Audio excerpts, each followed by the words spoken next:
So once again, you brought glory to every one of us. Thank you so much for it.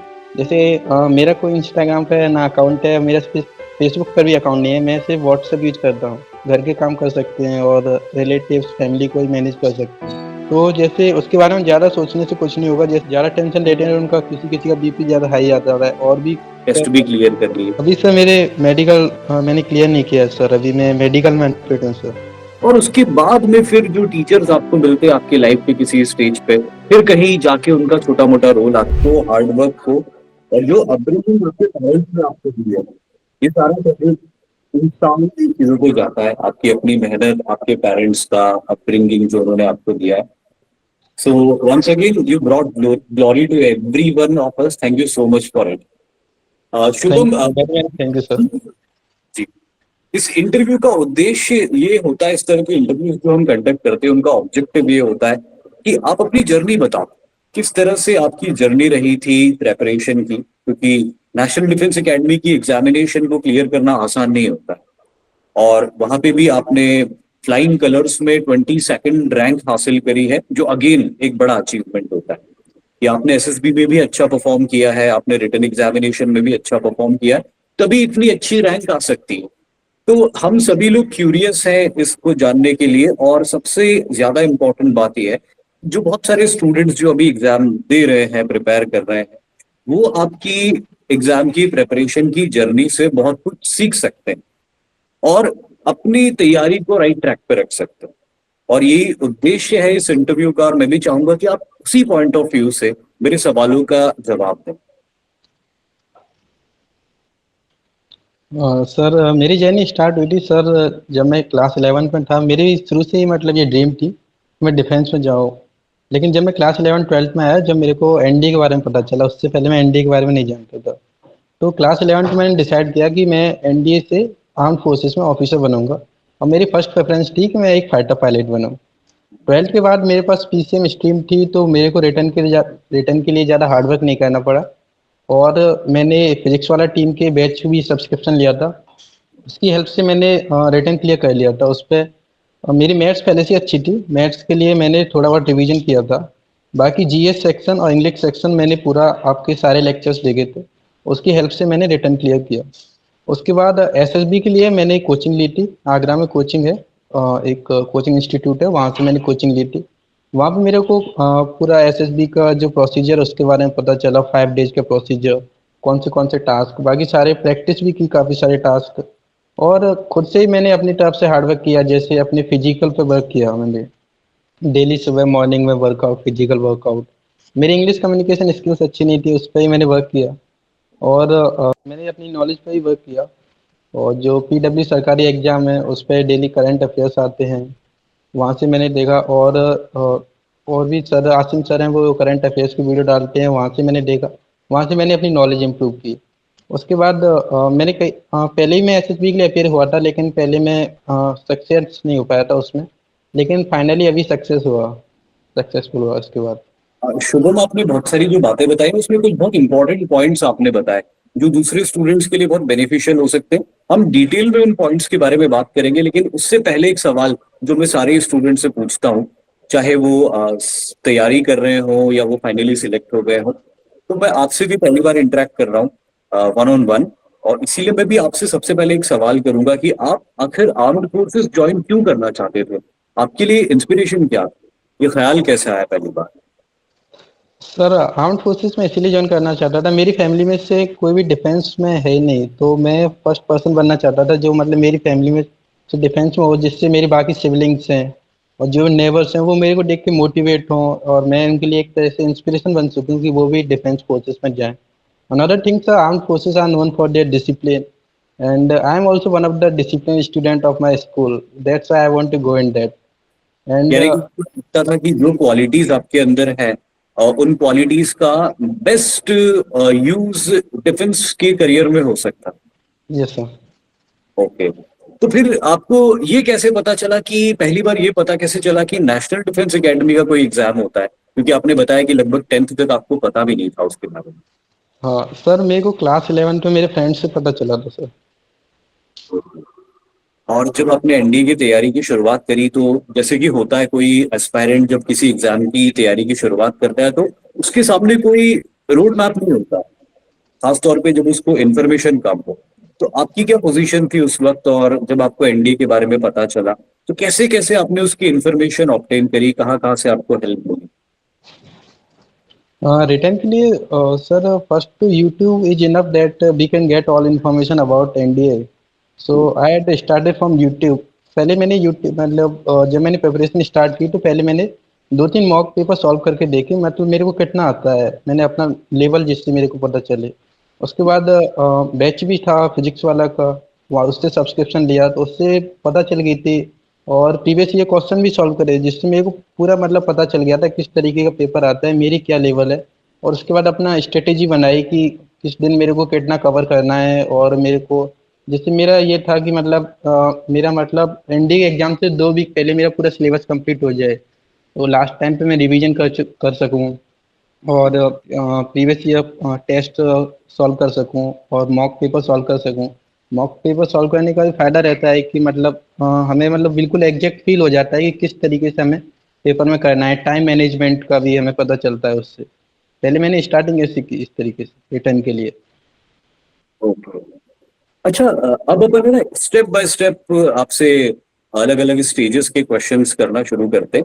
सबसे पहले written examination की जो preparation की पूरी journey थी उसके बारे में बात करेंगे। हालांकि आपने ब्रीफली ये चीज बता दी है कि मैथमेटिक्स में आपको ज्यादा प्रॉब्लम नहीं है, या आपने सिर्फ रिविजन कर लिया, लेकिन फिर भी मैं चाहूंगा कि आप पूरी अपनी तैयारी के बारे में बताएं कि आपका क्या स्ट्रैटेजी होती थी, क्या टैक्टिक्स होती थी तैयारी के वक्त। तो क्योंकि मैथमेटिक्स में आपने पहले ही बोल दिया कि आप बहुत अच्छे हो, तो आइए हम जीएस की तरफ आते हैं। और मैं आपके माध्यम से दूसरे स्टूडेंट्स को एक गाइडेंस देना चाहता हूं कि आपने जीएस के लिए अपने आप को कैसे प्रिपेयर किया, क्या स्ट्रैटेजी आपकी थी? जीएस के लिए सर जैसे मैं डेली जो आपके लेक्चर्स होते थे वो देखता था। उसके बाद मैं मतलब सारे लेक्चर्स खत्म होने के बाद मैं नोट्स रिवाइज करता था, जिससे नोट्स रिवाइज करने से मेरा एक बार रिवीजन हो जाता था। फिर मैं कुछ अदर सोर्सेज भी देख लेता था, जैसे मेरे पास बुक थी पाथ फाइंडर, उससे भी थोड़ी बहुत इंपॉर्टेंट पॉइंट्स ले लेता था। कुछ शॉर्ट नोट्स बनाता था जो लास्ट टाइम रिवीजन के लिए हेल्पफुल रहे। और जैसे मतलब मेरा ये था वीकली हर वीक में मैं पूरा रिवाइज करता था, और जिससे रिवीजन से मतलब अच्छा हो जाता है, प्रिपरेशन ज़्यादा अच्छी रहती है। तो ये कंटिन्यू जब तक पूरा सिलेबस हो गया, फिर मॉक टेस्ट भी मैं कंटिन्यूस देता रहता था। इस बार तो नहीं दिए, लेकिन मतलब जो फर्स्ट टाइम मैंने प्रिपरेशन स्टार्ट की थी एनडीए के लिए, उसमें मैंने पूरा ऐसे ही किया था। और फिर प्रीवियस ये क्वेश्चन मैंने बहुत सारे सॉल्व किए थे, उससे मेरे को बहुत ज़्यादा बेनिफिट मिला था। वही इसमें जो आपने बात करी, एक बात पूछना चाहूंगा मैं आपसे कि आपको क्या लगता है कि अगर कोई प्रेपरेशन करता है तो कंसिस्टेंसी का क्या इंपॉर्टेंस है, खास तौर पे जब हम लेक्चर्स अटेंड करते हैं। चाहे अगर मान लीजिए मेरा मैथ्स वीक है, या मेरा जीएस वीक है, या कोई भी पार्ट वीक है, या ओवरऑल मुझे सारी सब्जेक्ट्स को प्रिपेयर करना है, तो बहुत सारे स्टूडेंट्स बैकलॉग क्रिएट कर लेते हैं। और आपने बार बार एक बात कही कि आप रेगुलरली लेक्चर देखते थे, तो क्या आपको लगता है कि ये रेगुलर लेक्चर्स को अटेंड करना can create a big difference in the journey of preparation? Consistency की सर बहुत ज़्यादा इम्पोर्टेंट है। और रही बात अगर बैकलॉग की, तो डेली 3 से 4 लेक्चर्स ही होते हैं, तो जो 4 घंटे में कवर किए जा सकते हैं। तो उसके बाद काफ़ी सारा एक्स्ट्रा टाइम होता है, उसमें हम बैकलॉग कवर कर सकते हैं। फिर हम इस चीज़ पे ध्यान दे सकते हैं कि कौन से हमारे स्ट्रॉन्ग पॉइंट्स हैं। जैसे अगर किसी का मैथ्स अच्छा है तो मैथ्स के सिर्फ नोट्स पढ़ के काम कर सकता है, बाकी सब्जेक्ट्स के लेक्चर अटेंड कर सकता है। इस तरीके से तो बैकलॉग पूरा कवर किया जा सकता है। शुभम, आपने तो बहुत आसानी से बोल दिया कि कंसिस्टेंसी का बड़ा इंपॉर्टेंस होता है, कंसिस्टेंटली चीजें करना चाहिए, लेकिन आप भी इस बात को जानते हैं कि ये है बहुत मुश्किल। तो मैं आपसे ये पूछना चाहूंगा कि बहुत सारे डिस्ट्रैक्शंस आते हैं। इंसान आज मोबाइल फोन हमारे पास में है, वो अपने आप में एक बहुत बड़ा डिस्ट्रैक्शन का कारण बन सकता है। वो हेल्पफुल भी बहुत हो सकता है, लेकिन वो डिस्ट्रैक्शन का भी कारण बन सकता है। आपके पास भी मोबाइल फोन होगा, आपके पास भी इंस्टाग्राम होगा, आपके पास भी यूट्यूब का एक्सेस होगा, आपके पास भी अदर ओटीटी प्लेटफॉर्म्स का एक्सेस होगा, आपके भी दोस्त होंगे, आपकी भी फैमिली है, आपकी फैमिली में भी तीज त्योहार मनते होंगे।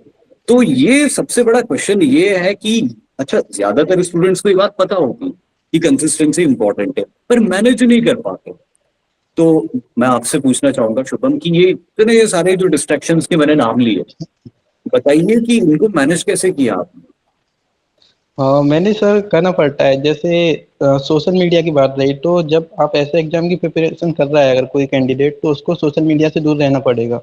जैसे मेरा कोई इंस्टाग्राम पे ना अकाउंट है, मेरा फेसबुक पर भी अकाउंट नहीं है, मैं सिर्फ व्हाट्सएप यूज करता हूँ, वही फॉर स्टडी पर्पस और फ्रेंड से कनेक्ट करने के लिए। तो सोशल मीडिया को तो अवॉइड करना पड़ेगा, और हमें मतलब मोबाइल का सही से यूज करना है। जो चीज़ हमारे लिए बेनिफिशियल है उसी को देखना है मोबाइल पर। जैसे यूट्यूब का हमें उसके बेनिफिट्स देखने हैं, यूट्यूब के बहुत सारे बेनिफिट्स हैं, मोबाइल के बहुत सारे बेनिफिट्स हैं। हमें देखना है कि कौन सी चीज़ हमें हेल्प करेगी हमारी प्रिपरेशन में, हमें उसी पे ज़्यादा फोकस करना है सर।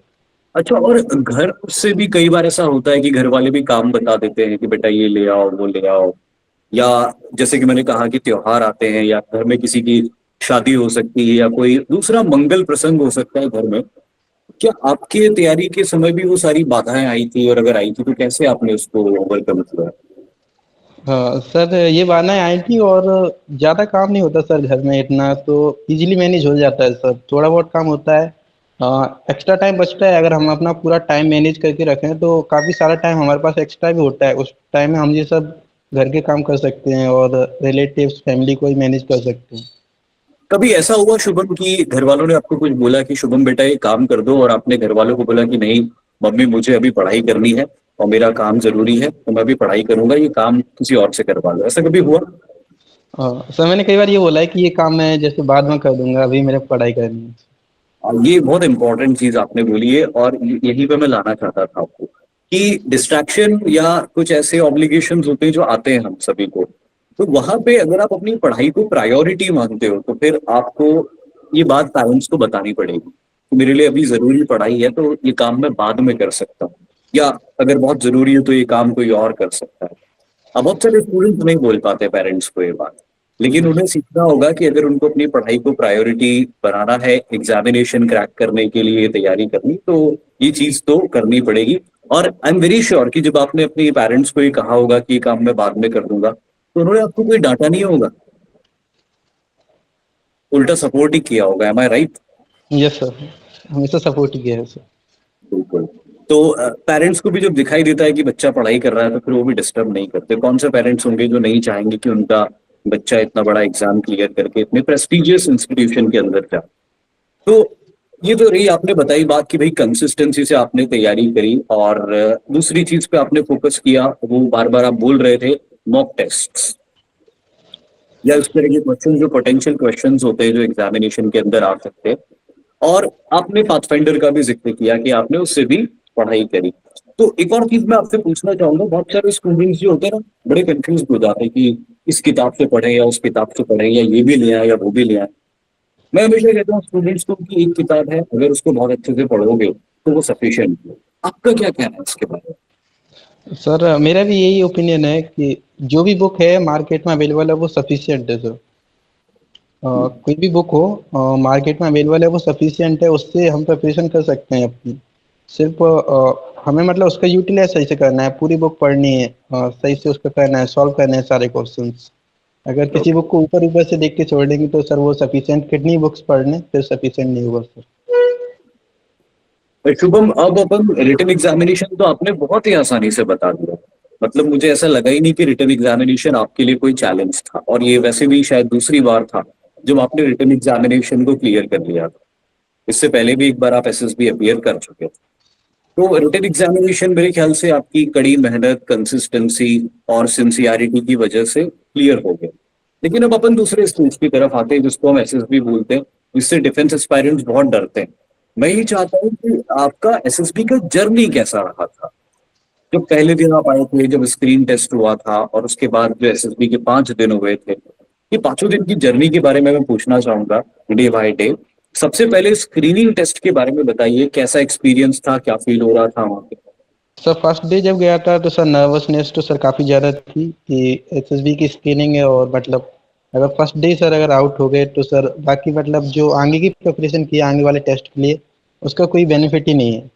तो काफ़ी ज़्यादा नर्वसनेस थी, लेकिन मतलब ये था कि अगर परफॉर्म अच्छे से करेंगे तो स्क्रीनिंग जरूर हो जाएंगी। फर्स्ट ओआईआर था, ओआईआर काफ़ी इजी होता है, रीजनिंग के क्वेश्चन होते हैं तो हो जाता है। सेकंड स्टेज में जब पिक्चर दिखाते हैं तो पिक्चर का मेरा यही है पीपीडीटी के लिए कि उसे मतलब पूरा कुछ स्टूडेंट्स करते हैं कि उसे पूरी 30 सेकंड्स के लिए देखते नहीं है, जैसे 5-10 सेकंड देखा और उसके बाद स्टोरी लिखना स्टार्ट कर देते हैं। तो वहाँ पे वो ऑब्जर्वेशन में लैग करते हैं, और मेरा ये ओपिनियन है कि उसे पूरे 30 सेकंड्स उसमें दो कि मतलब पूरा उसे ऑब्जर्व करो, अच्छे से एक एक चीज़ ऑब्जर्व करो। उसके बाद और 10-15 सेकंड दो, एक अच्छी सी थीम सोचो अपने दिमाग में और उसके बाद में थोड़ा बहुत एक्शन के। उसके बाद 3.5 minute is sufficient to write the story. तो ये मेरा ओपिनियन है। और उसके बाद जैसे स्टोरी कंप्लीट हो जाती है, तो उसके बाद हमारे पास लगभग 1 घंटे का टाइम होता है। तो उसमें हम अपनी स्टोरी रिवाइज कर सकते हैं। तो जिस टाइम हम नरेट करें, उस टाइम पे हम फ्लुएंसी के साथ नरेट कर सकते हैं और विद कॉन्फिडेंस नरेट कर सकते हैं। कुछ स्टूडेंट्स को नर्वसनेस होती है जब वो नरेट करते हैं, तो बीच में रुक जाते हैं। तो वो सही नहीं पड़ता है, उनका स्पीनिंग वो सही नहीं हो पाता है। तो मेरा ये ओपिनियन है कि बिल्कुल कॉन्फिडेंस से बोलना चाहिए उस टाइम पे। जैसे अगर अच्छे से बोलोगे तो ज़रूर स्क्रीनिंग हो जाओगे, अगर नहीं बोलोगे, अगर बीच में अटक जाओगे तो फिर स्क्रीनिंग होना मुश्किल है। ग्रुप डिस्कशन का मेरा ये है जब स्क्रीनिंग के टाइम पे कि जब भी बोलो, जब वैल्यूएबल पॉइंट्स बोलो और अच्छे से बोलना है, 3-4 बार बोलना है। और this is sufficient to get screen on the first day. उसके बाद स्टेज 2 आता है जिसमें साइकोलॉजी टेस्ट होता है फर्स्ट। तो इससे पहले कि हम साइकोलॉजी टेस्ट की तरफ आगे बढ़े, आपने जो जवाब दिया ना उसको मैं कंक्लूजन सभी को सुनाना चाहूंगा कि जो आपने कहा उसके हिसाब से मुझे बात समझ में आई कि आपने स्टोरी को या पिक्चर को ऑब्जर्व करने पे बहुत टाइम इन्वेस्ट किया और स्टोरी की थीम डेवलप करने में बहुत टाइम इन्वेस्ट किया, जिसकी वजह से स्टोरी लिखने का आपका टाइम बहुत छोटा हो गया और जिसकी वजह से आपका नरेशन इजी हो गया। और ये बहुत अच्छी बात आपने बोली है, स्टूडेंट्स को एक बहुत अच्छा पॉइंट यहाँ से मिलता है कि इस स्टेज में आप किसी पिक्चर को बहुत ज्यादा अच्छे से ऑब्जर्व करो, उसमें ज्यादा टाइम इन्वेस्ट करो और स्टोरी को सोचने में भी बहुत अच्छा टाइम स्पेंड करो, इन्वेस्ट करो। तो फिर आपको स्टोरी लिखना बहुत आसान हो जाएगा और अच्छे से समझी हुई और एक क्रोनोलॉजी में बनाई हुई स्टोरी को आप बहुत अच्छे से याद रख पाओगे। तो जब आप अच्छे से याद रख पाओगे तो आप इजीली उसको नरेट भी कर पाओगे, आप अटकोगे नहीं बीच में, शायद इसलिए भी आप बीच में नहीं अटके जो आप बोल भी रहे हो। तो अब इससे आगे हम बढ़ते हैं, तो जैसे आप बता रहे थे साइकोलॉजिकल टेस्ट के बारे में या जिसको हम साइक टेस्ट बोलते हैं, तो ये साइक टेस्ट के अंदर आपका क्या अप्रोच था? कोई अप्रोच लेके गए थे या ये सोच के गए थे कि जो चीज जैसी आएगी I will respond to it accordingly? क्या अप्रोच था आपका? हाँ, तो मेरा यही था कि मतलब अप्रोच मेरा ये था कि मेरे को कुछ ज़्यादा स्पेशल नहीं करना है। जो नॉर्मल पिक्चर्स आती हैं नॉर्मली लिखना है, सारे सेंटेंस नॉर्मल लिखने हैं। जो स्टोरीज लिखनी है, जो स्टोरीज लिखनी है वो अपनी लाइफ से रिलेटेड ही लिखनी है, कुछ अलग नहीं लिखना है उसमें। तो you have been very natural during this psych test, आपने कुछ भी प्लानिंग नहीं करी थी या कोई पहले से अप्रोच डेवलप नहीं करी यस सर। तो जैसे कुछ स्टूडेंट्स करते थी? हैं कि मतलब वो प्री कंसीव्ड स्टोरीज करके जाते हैं, तैयार करके जाते हैं। और कुछ भी पिक्चर आए वो मतलब दूसरी स्टोरी लिख देते हैं जो मतलब पिक्चर से रिलेट नहीं करती, तो वो सही नहीं रहता है। मेरा यही है कि जैसे मैंने पीपीटी के टाइम पे मैंने बताया कि मतलब पिक्चर को ऑब्जर्व करना है पूरे 30 सेकंड्स, वही सेम इसमें करना है। पिक्चर को पूरी तरीके से ऑब्जर्व करो और नॉर्मल पिक्चर देखो, नॉर्मल स्टोरी देखो जो अपने लाइफ से रिलेट हो, जो हमारे पीआईक्यू से रिलेट करती हो, वही नॉर्मल स्टोरी लिखनी है सर। यही है टेट का, तो सर यही है। अब इसके बाद एसएसबी में एक बहुत इंपॉर्टेंट पड़ाव आता है जिसको हम पर्सनल इंटरव्यू बोलते हैं, जिसमें नर्वसनेस थोड़ी ज्यादा होती है क्योंकि बाकी यस सारी चीजें या तो आप लिख रहे हो या किसी ग्रुप में आप परफॉर्म कर रहे हो, लेकिन यहाँ पे वन ऑन वन किसी बहुत बड़े रैंक के ऑफिसर के साथ में आप इंटरव्यू करते हो। आपका इंटरव्यू का एक्सपीरियंस कैसा था? कुछ ऐसे सवाल जो आपको याद है उन्होंने आपसे पूछे थे जिनके जवाब आप दे पाए या नहीं दे पाए? ओवरऑल एक्सपीरियंस प्लीज आपका शेयर कीजिए इंटरव्यू का। सर, इंटरव्यू में सर मैंने मोस्टली क्वेश्चंस का, सभी क्वेश्चंस का मैंने आंसर कर दिया था। ऐसा कोई क्वेश्चन नहीं था जिसका आंसर नहीं किया। और इंटरव्यू के लिए कोई ज़्यादा प्रिपरेशन की वो नहीं है। अपने बारे में सही से पता होना चाहिए, अपने बारे में, अपने फ्रेंड्स के, फैमिली के बारे में, अपनी स्ट्रेंथ वीकनेस क्या है हमारा। अगर अपनी एक्स्ट्रा करिकुलर को करिकुलर एक्टिविटीज़ के बारे में पूरी तरीके से पता होना चाहिए। जो हम पीआईक्यू में लिखते हैं वही सेम हमसे वो इंटरव्यू पूछते हैं, तो ज़्यादा हार्ड तो नहीं है। दूसरी चीज़, कुछ वो क्वेश्चन पूछते हैं जो जैसे कि आर्मी के या डिफेंस के बारे में होते हैं। तो जिस चीज़ की तैयारी कर रहे हैं हमें उसके बारे में पता रहना चाहिए, तो वो उन क्वेश्चंस के आंसर करने में ज़्यादा प्रॉब्लम नहीं आती है। और इंटरव्यू में मेरा मेन यही है कि कॉन्फिडेंस से हमें आंसर करना है और उसमें हमें अपने नर्वसनेस पे कंट्रोल करना होगा। अगर नर्वसनेस पे कंट्रोल नहीं कर पाए और नर्वस हो गए फिर से बीच में अटक गए तो पूरा इंटरव्यू खराब हो जाएगा। अगर क्वेश्चंस के आंसर आ रहे हैं और आंसर हम सही से डिलीवर नहीं कर पा रहे हैं तो इंटरव्यू सही नहीं जाएगा। वेरी बहुत very well said this point कि अगर हमें क्वेश्चंस के आंसर्स आ भी रहे हैं और हम उसको सही से डिलीवर नहीं कर पा रहे हैं तो भी इंटरव्यू में आपके पॉइंट्स कट जाएंगे। और दूसरी चीज जो आपने बोली अगेन बहुत इंपॉर्टेंट है कि अपने बारे में ज्यादा से ज्यादा और क्लैरिटी के साथ में अगर इंडिविजुअल को पता हो तो फिर मेरे ख्याल से वो प्रॉब्लम नहीं आएगी कि आप पूछे गए सवालों के आंसर ठीक से नहीं दे पाएंगे। शायद प्रॉब्लम तभी होती है जब इंडिविजुअल खुद अपने बारे में ठीक से इवेल्युएट करके नहीं जाते और वहीं पे क्रॉस क्वेश्चंस के दौरान वो फंबल हो जाते हैं। तो पहले वाले एसएसबी के अंदर शायद ऐसा एक्सपीरियंस रहा होगा आपका, लेकिन दूसरे वाले एसएसबी में आपने अपने आप को इम्प्रूव किया होगा। अब एक बहुत इंपॉर्टेंट एस्पेक्ट पे मैं आता हूँ जो शायद मेरे हिसाब से इस इंटरव्यू का सबसे इंपॉर्टेंट एस्पेक्ट है। बहुत सारे ऐसे स्टूडेंट्स जो छोटे शहरों से आते हैं या गांवों से आते हैं, इंग्लिश के ऊपर उनकी कमांड नहीं होती।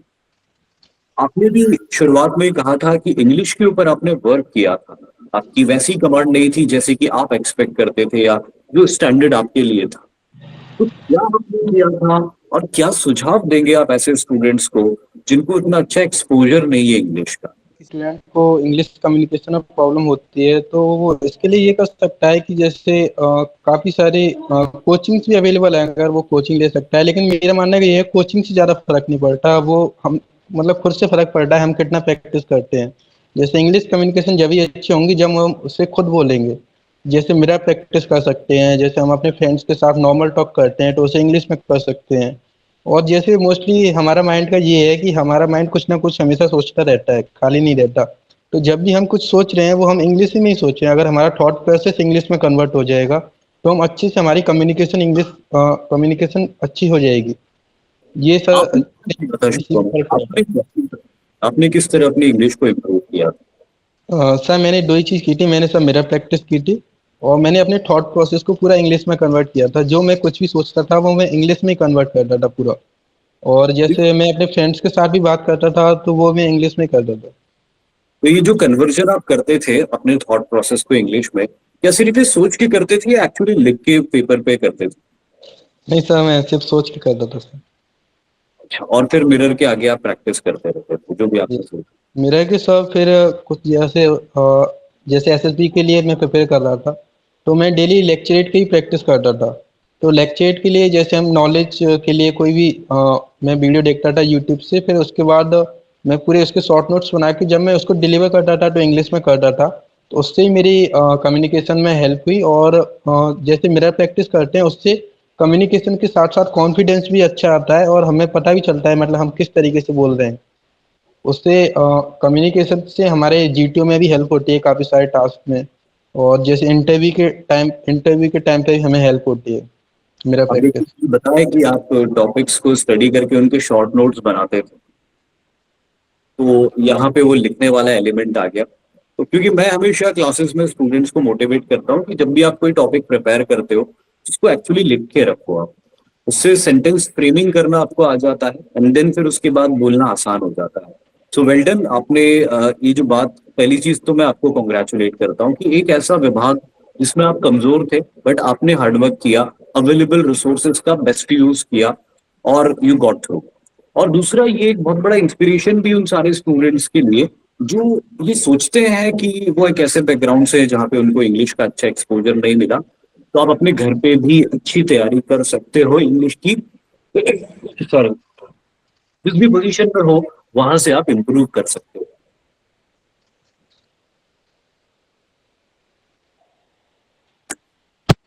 अब इसके बाद मैं अगले पॉइंट पे आऊंगा कि जो मेडिकल टेस्ट होते हैं उसको लेकर भी बहुत सारा अलग अलग तरह का कंफ्यूजन होता है स्टूडेंट्स के माइंड में। तो आपका मेडिकल टेस्ट का एक्सपीरियंस कैसा रहा? क्या आपको किसी तरह की कोई प्रॉब्लम आई थी या you got through the all the tests immediately then and there itself? या फिर आपका कोई एक्सपीरियंस रहा हो कि कोई साथी स्टूडेंट जिसको कोई प्रॉब्लम आई थी एंड इट गॉट रेक्टिफाइड?